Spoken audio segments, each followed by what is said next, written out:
bahasa yang gampang kata ulama, lau lam yakun qadiman lakana hadithan. Kalaulah dia tidak qadim, tidak, berarti dia hadithan baru. Dia seperti kita ini, ada awal, ada akhir. Kalau sudah begitu bagaimana? Muftakirun ila muhdis, berarti dia memerlukan yang membaharukannya, berarti dia memerlukan yang mengadakannya. Kalau Allah ada permulaan, berarti ada yang mengadakan Allah. Kalau ada yang mengadakan Allah, dia sama dengan kita ini. Dulu kita tidak ada, lalu menjadi ada, berarti ada yang mengadakannya. Kalau ada yang mengadakan Allah, maka dua wajib berlaku. Apa itu? Yang pertama daur, yang kedua tasalsul.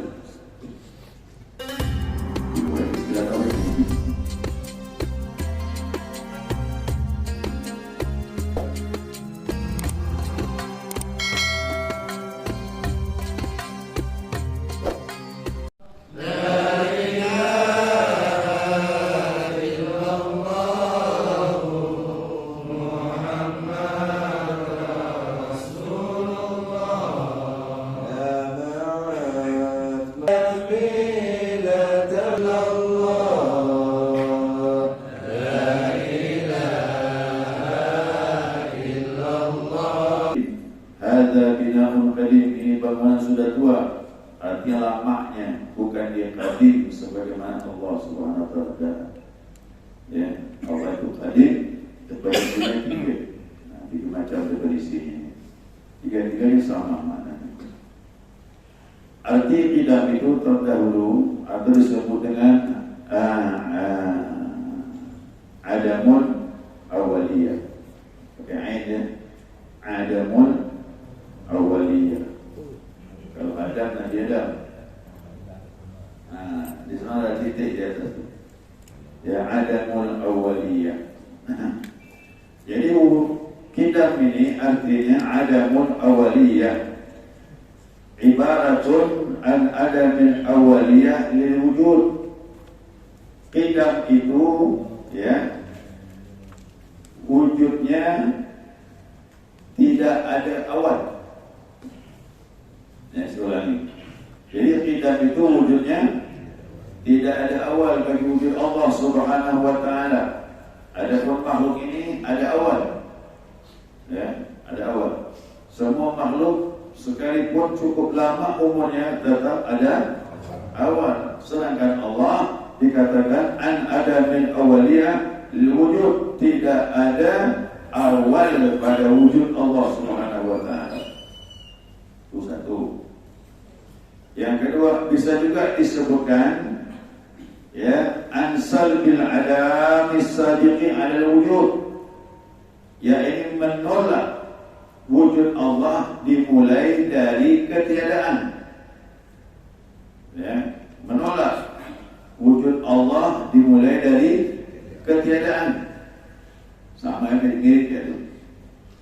Yang ketiga, ya, kata ulama, an adami ibtida'il wujud, tidak juga bisa diartikan tidak ada pembukaan bagi wujud Allah. Tiga-tiganya maknanya sama ya. Sama. Cuma supaya lebih jelas, tidak ragu lagi pikiran ini. Ya, jangan bertanya-tanya siapa ciptakan Allah. Kacau ni. Kalau pun ada syaitan, ya, kalau pun ada terbetik dalam hati begitu, berarti syaitan yang bermain. Ya, syaitan yang bermain. Maka kata Nabi SAW, ya, la yabrahu an-nasu yatasa'aluna hatta yaqulun hadallahu khaliqu kulli syai'. Sedang senantiasa menyertai manusia itu saling bertanya pada dirinya, ini yang menciptakan segala sesuatu adalah Allah. Faman khalaqa Allah. Masuk lagi di hati ini. Kalau gitu siapa menciptakan Allah? Itu kata Nabi SAW. Ya, Nabi bilang gitu, senantiasa masuk di hati kita. Pertama betul, ini semuanya yang menciptakan Allah. Masuk lagi pertanyaan di hati. Kalau begitu siapa ciptakan Allah? Kita jawab dengan tidak. Ya, tidak ada awal bagi wujud Allah. Menolak adanya permulaan bagi wujud Allah Subhanahu wa taala, dan juga tidak ada pembukaan bagi wujud Allah Subhanahu wa taala. Ya. Jadi tidak ada sesuatu sebelum Allah, karena Allah itu awal tanpa permulaan. Ya. Dia tidak didahului oleh ketiadaan, dan tidak ada pembukaan bagi wujud Allah Subhanahu wa taala. Paham ni? Ya, jangan sampai nanti terbentuk lihat ini bersihkan memang mudah ni, biar syaitan tak masuk. Nanti yang sedang salat Allahu Akbar, muncul baru.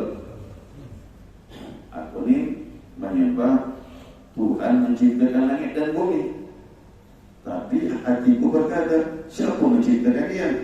Sudah kacau tidak? Ya, syaitan sudah masuk. Jangan beri peluang, kata Nabi sallallahu alaihi wasallam. Ya, ini ilmu itu menghilangkan was-was. Ya, tidak ada sesuatu. Allah, wujud Allah tidak dimulai oleh permulaan. Ya, wujud Allah tidak dimulai oleh ketiadaan, dan tidak ada pembukaan bagi wujud Allah Subhanahu wa taala. Jelas ya? Ini tiga-tiganya maknanya satu sama saja. Nah, lawan qidam itu adalah hudus, yaitu baharu. Untuk baharu kita lah yang dimulai dari tiada lalu menjadi ada. Ini makhluk. Nah, sekarang pembahasannya, kalau Allah sudah ditetapkan dia qidam, maka mustahil dia baharu. Apa itu baharu kemarin? Yang wujudnya dari awal tidak ada, kemudian ada. Itu semuanya makhluk seperti itu.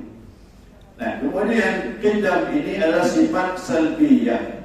Masuk salbiyahnya ada 5. Ya, qidam, baqa, mukhalafatu lil hawadith, qiyamu ta'ala bi nafsihi, kemudian wahdaniyah. 5 ini namanya sifat salbiyah. Apa definisi salbiyah ini? Ma dallat ala nafi ma la yaliqu billahi ta'ala. Segala yang menunjukkan untuk meniadakan, menafikan yang tidak layak bagi Allah.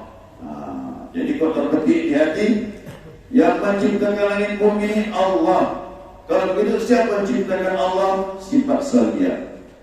Tidak layak bagi Allah kalau Allah ada permulaan. Tidak layak bagi Allah kalau Allah ada pembukaan. Dan tidak layak bagi Allah kalau wujud Allah dimulai dari tiada. Selesai sudah.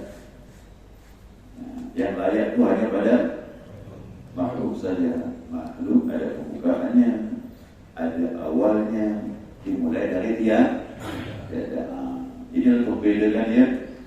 Sifat waktu ini biar kita paham bedanya kita dengan Allah Subhanahu wa taala. Jangan hanya menyamakan. Ya, ngaku Tuhan baru. Ya, mana boleh ngaku Tuhan? Tak ada jalan yang ngaku Tuhan. Masalah paham ya. Belajar mungkin mungkin pada orang yang tak jelas. Ya, mungkin ada orang yang tak jelas, mengambil, memetik yang dia tak faham. Ya, kemudian selanjutnya, ya, makna qidam ini juga disebutkan oleh Nabi SAW. Ada sebuah hadisnya ya. Ada Nabi menyebutkan qidam ada. Nah, hadis sahih dari Imam Abu Daud, ya, dari seorang sahabat bernama Abdullah bin Amr bin As. Abdullah bin Amr bin As berkata, dia bilang apa? Dari Nabi SAW, annahu kana idza dakhala al-masjid. Adanya Rasulullah kalau masuk masjid. Ya, coba lihat nanti ada doa Nabi masuk masjid macam-macam. Salah satu doa yang paling panjang kata Abdullah, aku mendengar Nabi mengucapkan masuk masjid, a'udzu billahil azim biwajhihil karim wasultanihil qadim. Tadi itu qidam. Ya. Qidam itu sifatnya tak ada awal, tapi qadim dirinya yang tidak ada awal. Maka diri disebut qadim. Ya, saya ulangi lagi ini. Nabi masuk masjid mengucapkan A'udzubillahil azim, aku berlindung kepada Allah Tuhan yang Maha Agung, biwajhihil karim, dengan zatnya yang mulia, wasultanihil karim, yang kekuasaannya tidak ada awal. Ya, tidak ada awal. Minasyaitonir rajim, daripada godaan syaitan yang terkutuk. Allahumma salli ala Muhammad wa ala ali Muhammad. Allahumma qulli dunubi wa tahli abwaba rahmati. Itu masuk masjid. Ini doa yang paling panjang diucapkan Nabi masuk dalam masjid. Nah, kata ulama di situ Nabi menyebut wasultanihil karim, yang kekuasaannya, sifat qudratnya ya tidak ada awal. Kalau sifatnya tak ada awal, apakah kita? Karena sifat muncul dari tidak. Ya. Kata Nabi SAW, ya, Faidah qala dzalik, siapa yang mengucapkan ini masuk ke masjid, qala syaitan. Syaitan bilang, apa syaitan? Bisa syai'un sa'il, dia hari ini dijaga oleh Allah. Syaitan aku, udah ngomong gitu, tak jagalah dia tu. Aku pun tak mampu buatnya. Begitu kan? Kata syaitan. Jadi banyak-banyak doa masuk masjid, ini yang paling panjang. Yang biasa ni pendek ya. Masuk masjid, Allahumma qulli dunubi waftahli abwaba rahmati. Keluar min abwabi min fadli. Keluar pendek, tapi panjang ini.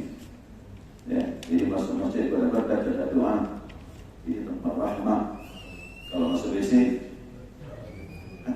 tempat syaitan, dalam masjid banyak malaikat, minta rahmat Allah.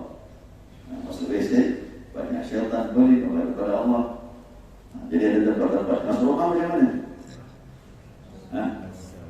Masuk rumah boleh ucapkan hal yang baik, minimal ucapkan salam, assalamualaikum. Oh, tak ada rumah ni Pak Ustaz, maaf, tak ada orang ni Pak Ustaz. Assalamualaikum wa ala ibadillahis. Kalau masuk rumah tak ada penghuninya. Ya, kalau nak kosong buka, kita bagi keluar, rumah dikunci, sore kita pulang ke rumah, buka pintu, assalamualaikum wa ala ibadillahis. Mari dekat imam mari. Jelaskannya. Nah, jadi bahwasanya sifat salbiyah itu menolak yang tidak layak bagi Allah Subhanahu wa taala. Nah, sekarang kita bahas berandai-andai, mainkan akal. Ya. Adapun wajib qiyam bagi Allah Subhanahu wa taala. Ya. Jikalau ia tidak qiyam, jika Allah tidak qiyam, artinya jika Allah wujudnya ada awal, jika wujud Allah dimulai dari tiada, jika wujud Allah ada permulaan pembukaan, nah, berarti dia adalah baharu, berarti dia sama dengan makhluk. Itu bahasa yang gampang ni kata ulama. Lau lam yakun qadiman lakana hadithan. Kalaulah dia tidak qadim, tidak, berarti dia hadithan baharu. Dia seperti kita ini, ada awal, ada akhir. Kalau sudah begitu bagaimana? Muftaqirun ila muhdis, berarti dia memerlukan yang membaharukannya, berarti dia memerlukan yang mengadakannya. Kalau Allah ada permulaan, berarti ada yang mengadakan Allah. Kalau ada yang mengadakan Allah, dia sama dengan kita ini. Dulu kita tidak ada, lalu menjadi ada, berarti ada yang mengadakannya. Kalau ada yang mengadakan Allah, maka dua wajib berlaku. Apa itu? Yang pertama daur, yang kedua tasalsul. Dimulai istilah daur ini. Apa itu daur? Perputaran. Berbeda. Apa itu tasalsul? Rantaian. Kalau Allah ada awal, maka dia sama nasib dengan yang lain. Contoh, ya daur itu perputaran. Allah menciptakan alam, alam menciptakan Allah. Dua kemungkinan. Atau tidak perputaran. Allah menciptakan langit, langit menciptakan bumi, bumi menciptakan Allah. Allah menciptakan langit, langit menciptakan bumi, bumi menciptakan. Apa mungkin gitu? Mungkin ada. Kalau Allah yang mengadakannya, tetap perputaran tadi itu tak bisa diterima oleh akal. Atau seandainya Allah menciptakan manusia, manusia menciptakan langit, langit menciptakan bumi, bumi menciptakan Allah, Allah menciptakan manusia, perputaran begitu. Bisa terima oleh akal? Tak bisa. Atau rantaian, rantai. Allah ciptakan langit, langit ciptakan bumi, bumi ciptakan manusia, manusia ciptakan apa? Oh, tak terakhir. Ini pun bisa terima oleh akal? Tak bisa. Jadi kalau memang Allah harus seperti makhluk, berarti terjadi perputaran ataupun tersalsul rantaian. Dan kedua-duanya ini mustahil. Ayo, ada ayat firman Allah surah Al-Hadid, ya. Apa kata Allah? Sabbaha ma fis samawati wal ardi yuhyi wa yumiitu wa huwa ala kulli syai'in qadir. Huwal awwalu wal akhiru wal zahiru wal batinu wa huwa bi kulli syai'in alim. Apa kata Allah bilang? Huwal awwalu, dia yang awal. Ada awal tu Pak Ustaz. Tadi katanya Allah tak punya awal, tapi huwal awwalu, dia yang awal. Ini ditafsirkan ulama, huwal awwalu bilal bidayah, dia awal tanpa permulaan, wal akhiru bilal nihayah, dia akhir tanpa berkesudahan. Itu maksud ayat tadi. Paham ni? Ya, ini termasuk kaitan tauhid ni. Wal awwalu wal zahiru wal awwalu wal akhiru wal zahiru wal batinu wa huwa bi kulli syai'in alim. Saya ulangi lagi. Ini ayat kata ulama. Wal awwalu, dia yang awal tanpa permulaan, wal akhiru, dia akhir tanpa, wal zahiru, dia tampak. Apa maknanya? Nampak Allah ni? Tak nampak. Tapi kenapa Allah bilang wal zahiru, dia tampak? Allah tampak melalui ciptaan. Kalau orang berilmu, mandang langit tak ada dia, mandang matahari terang menderang, bulan juga begitu, bergilir malam dengan siang. Orang yang berilmu dia akan mengatakan, ya Allah, wallahiru, kau tampak ya Allah melalui ciptaan. Karena ciptaan ini tanda-tanda adanya Allah. Wal batinu, mana wal batin? Itu zatnya tersembunyi, tidak bisa dipandang dengan kasat mata ini. Kita bahas kemarin ya. Jadi zat Allah bisa dilihat? Tak bisa dilihat. Dia cuma bisa dipandang dengan iman dan keyakinan. Jadi wali-wali Allah itu melihat Allah dengan iman, dengan keyakinan, dengan basirah. Ini basar, tak mampu di basar ini. Tapi sini basirah, jauh jangkauannya bisa melihat Allah Subhanahu wa ta'ala. Jadi para wali Allah melihat dengan basirah. Ya. Ini ayat ini jelas gaya menunjukkan bahwasanya dia punya sifat awal tanpa permulaan, dia punya sifat akhir tanpa berkesudahan, dan dia zahir tanpa melalui ciptaan, dia batin zatnya tak bisa dijangkau dengan pandangan kita. Ya.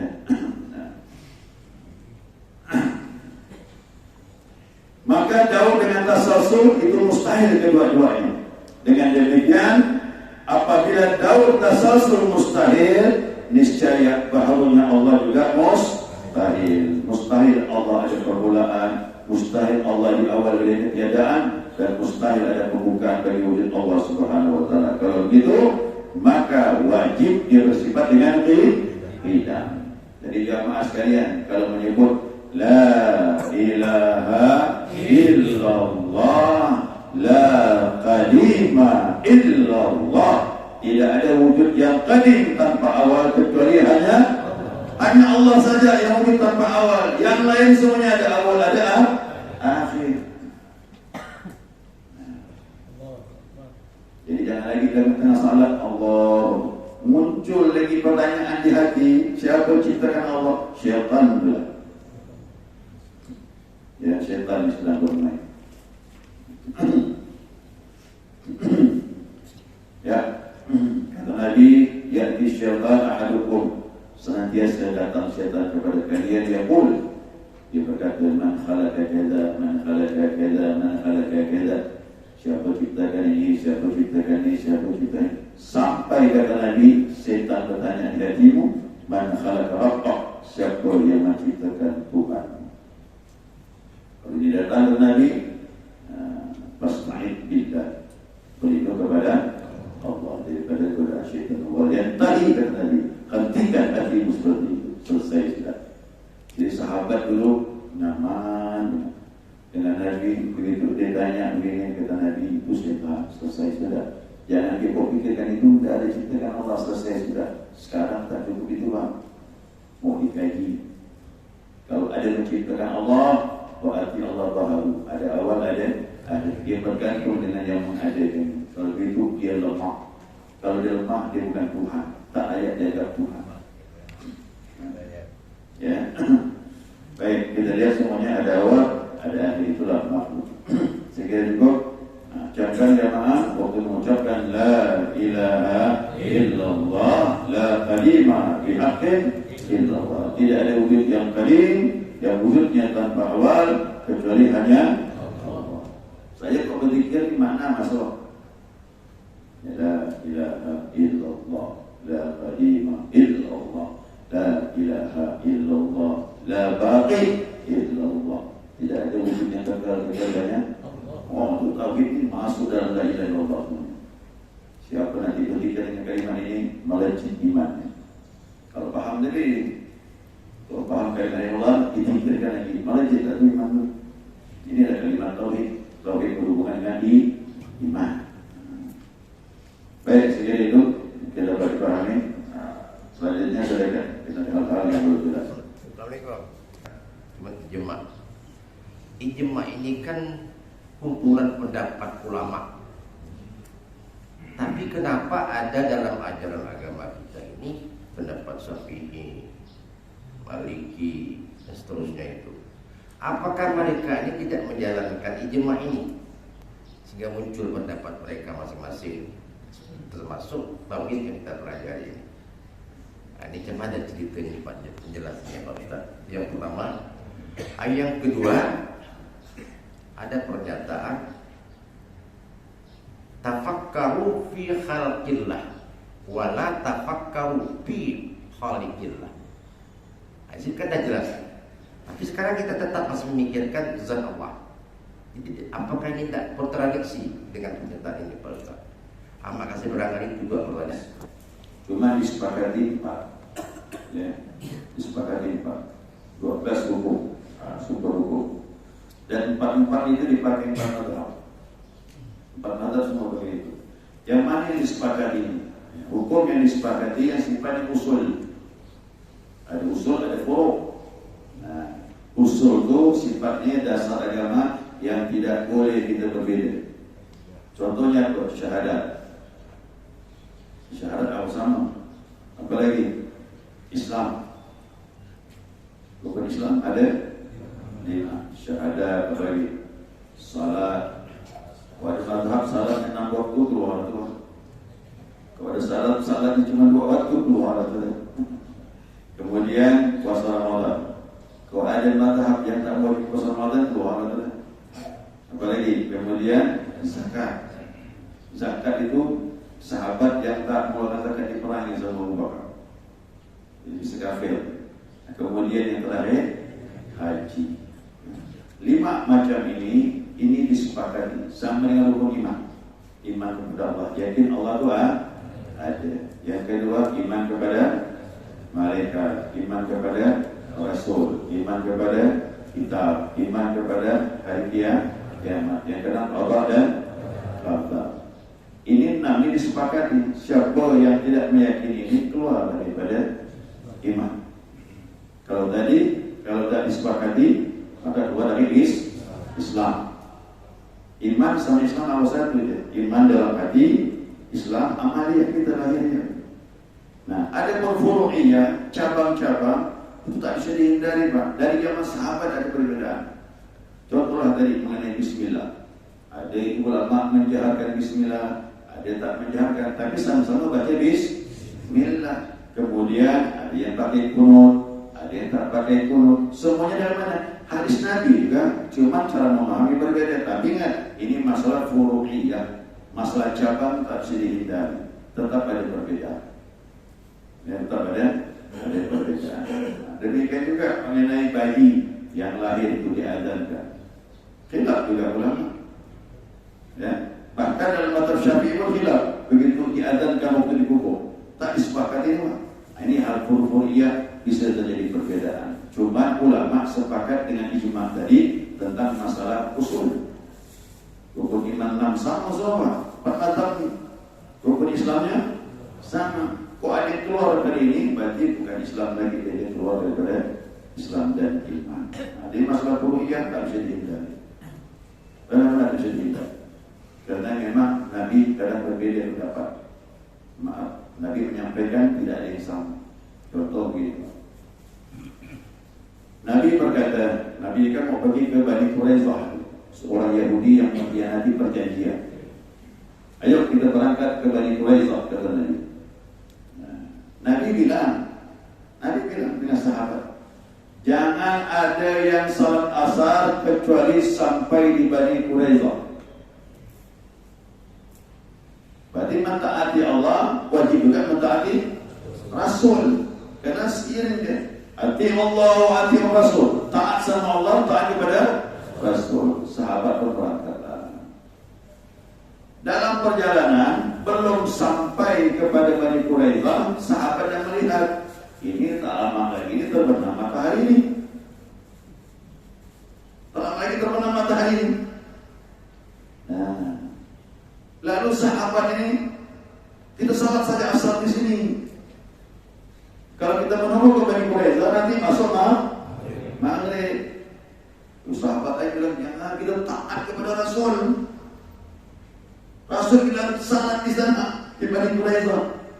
Maka pecah dua sahabat, pecah dua golongan. Nah, sebagian salat di perjalanan asar, sebagian salat ikut Nabi di Bani Quraisyah. Ini permasalahan ini Nabi tidak angkat.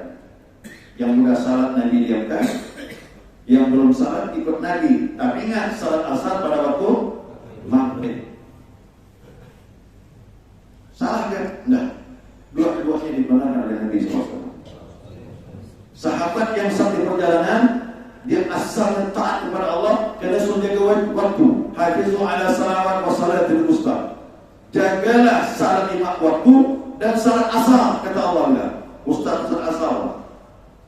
Dan kalau kita lihat zuhur awal siang, siang betul, subuh awal siang, terang ni kan. Kemudian zuhur siang betul, kemudian maghrib terbenam matahari, isya gelap betul dah. Nah, jadi asar tengah-tengah antara siang dengan malam. Allah bilang jaga salat 5 waktu dan salat asar. Sahabat ini takut juga sama Allah. Dia semua jaga waktu, tak ada halangan. Kenapa dia tidak salat di jalanan walaupun sebentar? Nah, tapi sahabat yang ikut Nabi di Bani Quraisyah, dia taat kepada Rasulullah SAW. Yang begini tetap terjadi di masa Nabi. Ini masalah furu'iyah, masalah furu'iyah cabang. Dan masih banyak masalah-masalah yang lain. Tayamum itu kan dua sahabat berjalan. Sahabat berjalan, dia tak ketemu dengan air. Kata sahabat dia bilang, ayolah kita tayamum dah. Di waktu zuhur tayamum dari dua. Habis tayamum salat. Habis salat jalan. Dalam perjalanan masih waktu zuhur ketemu air belum? Nah, jadi yang pertama ni dah kita buka masalah dah cukup dengan tayamum. Tapi sahabat yang kedua ni Pak, dia berwudu, salat lagi. Jadi kedua ini berkelainan. Tapi masing-masing mempertahankan argumentasi sampai ketemu dengan Nabi SAW. Kedua-duanya lapor dengan Nabi. Nabi menyatakan kepada yang pertama, yang cukup salat dengan tayamum. Apa kata Nabi? Asabta sunnah. Kau telah menepati sunnah, kata Nabi. Nabi mandang yang kedua tu yang mengulangi salat, lakal ajran, bagi kau 2 pahala kata Nabi. Ada salah lagi? Ada apa? Yang salah tu yang tak salah. Jadi masalah-masalah ini banyak terjadi. Maka ini masalah buruk. Para salah cabang ini tak bisa dihindari. Itu masalah bismillah. Anas bilang Nabi tak baca bismillah langsung alhamdulillah. Tapi Abu Hurairah menyatakan, aku contohkan salat Nabi begini, Bismillahirrahmanirrahim, berhenti. Alhamdulillahirabbil alamin, berhenti. Pecahlah ulama Nabi hadis ini. Jangan Imam Malik tak boleh bismillah, Imam Syafi'i wajib baca bismillah. Itulah masalah buruk namanya. Masalah cabang yang ini tak bisa dihindari. Tapi jelas masalah usul semuanya ijma'. Jadi ijma' itu masalah usul, Pak. Ya, rukun imannya sepakat sudah. Rukun Islamnya sepakat. Siapa keluar pada ini, keluar daripada Islam. Siapa kita sepakat, keluar daripada Islam dan iman. Ini kita hindari. Jadi kita masalah-masalah buruk tak perlu kita berselisih. Tapi kita berselisih kita hindari jangan sampai masalah usul, masalah dasar-dasar itu. Ijma' juga begitu. Contoh tarawih. Tarawih itu asalnya tak berjamaah, Pak. Tak berjamaah. Tapi karena sepakat sahabat melaksanakan berjamaah, maka timbullah hukum sunnah berjamaah tarawih. Tapi bukan terhalang untuk sendiri, nah, boleh. Tapi yang terbaik berjamaah. Apa sebab? Karena diijma'kan oleh sahabat. Sahabat itu kan kebanyakan ulama. Maka ulama berpendapat ijma' sahabat itu kuat. Ya, kuat sekali. Ijma' sahabat itu. Sekali itu. Kemudian yang kedua di sini, Pak, kita tidak bicara tentang hakikat zat, nama. Dan itu dilarang oleh Nabi SAW. Kita meyakini adanya zat Allah karena melalui ciptaan. Allah itu maksudnya imani, dia ada zatnya, ada sifatnya, ada namanya, ada apa perbuatannya. Dan itu kita yakini, dan kita tidak membahas tentang hakikat zat, tidak boleh. Itu boleh apa boleh? Hadis akal tidak akan mampu, dan itulah yang dilarang Nabi tadi. Hadis itu tadi. Tafakkaru fi khalqillah, berfikirlah tentang ciptaan Allah. Wala tafakkaru fil khaliq, jangan kau memikirkan tentang zat dirinya, tidak mampu gitu. Yang kita bahas pada bulan ini melalui tanda-tanda ciptaannya. Kan kita bilang kemarin, Pak Wujud. Adakah yang menciptakan? Ada. Ini ciptaan. Apa mungkin masjid berdiri sendiri? Tak mungkin. Ada tukang yang buat. Alam begini luas. Apa mungkin adanya sendiri? Tak mungkin. Pasti ada yang mengadakannya. Ada siapa? Nabi beritahu. Wujudnya namanya Allah Subhanahu Wa Taala. Dia ada zatnya, ada sifatnya, ada namanya Allah. Itu yang kita bahas. Kita tidak membahas hakikat, tidak mampu gitu. Kita tidak mampu. Kemudian tambah lagi hari ini semua ini. Lalu zat macam mana? Ada tidak awal wujudnya? Kita bahas. Mustahil wujud Allah ada permulaan. Mustahil wujud Allah di awal boleh tiada. Dan zatnya tidak mungkin di awal boleh tiada. Itu yang kita bahas.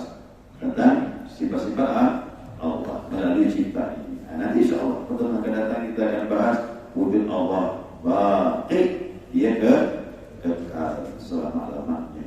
Berbeda dengan kita ini ada kemusnahan. Tak lama lagi kita musnah. Nanti kita bahas. Beres sekali itu. Cukup kan ini? Subhanallahumma wa bihamdika أشهد أن لا إله إلا أنت أستغفرك وأتوب إليك اللهم صل على محمد السلام عليكم